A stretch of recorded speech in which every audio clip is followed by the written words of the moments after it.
Dementia Researcher with a blogger narrating. Alzheimer Society is committed to being a supportive and inclusive research funder with a passion for nurturing the next generation of research leaders.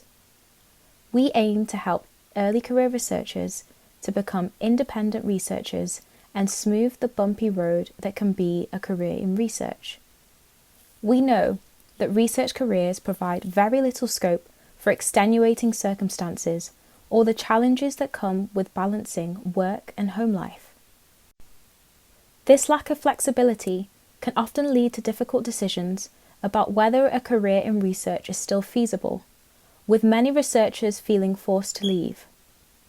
Alzheimer Society and the Daphne Jackson Trust are working in partnership to support anyone who has had to leave research for family, caring, or health reasons after a break of 2 or more years in returning to their careers, preventing a loss of diverse, talented researchers from the dementia field.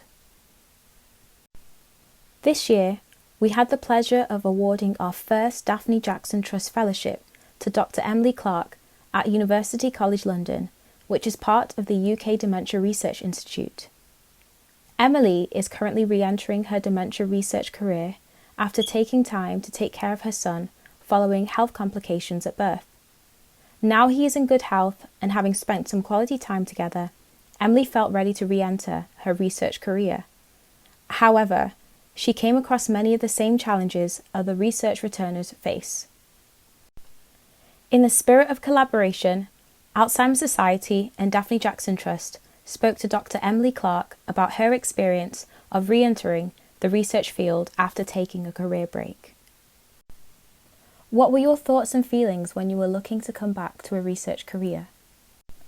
I knew I couldn't work full time. I needed an element of flexibility. I had been out of the lab for a while and there was a big gap on my CV. I contacted many roles asking if they would consider a 4-day role, and I didn't hear anything back from any of them. The barriers were overwhelming and it felt insurmountable.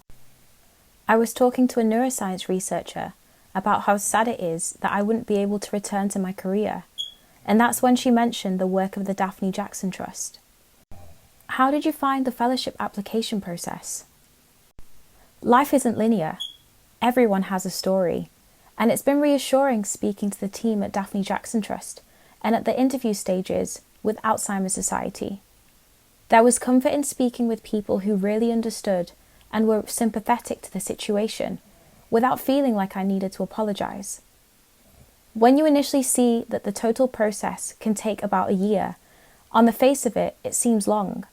However, I knew that at the start I was rusty, and I think this duration would be helpful for those who may be feeling apprehensive. The process helped me to get into a place where I was stronger and more confident, with realistic, attainable deadlines.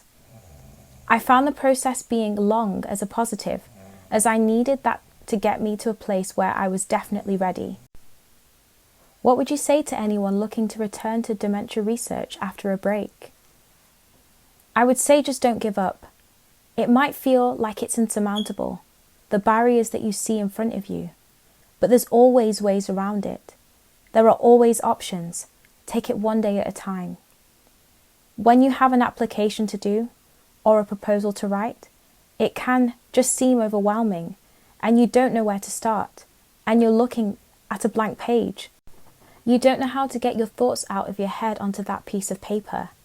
It can be difficult, but just break it down one day at a time. Remember, there are options out there. I wish I'd known about the Daphne Jackson Trust before I started my maternity leave. If you think about the number of brains that are lost from research because their lives aren't linear, it's a real shame. People need true flexibility, and this is an incredible scheme which provides this. If you're interested in returning to research or know someone who is, then take a look at the Daphne Jackson Trust Fellowship sponsored by Alzheimer Society. Thank you for listening. Join the Dementia Research bloggers and share your own views.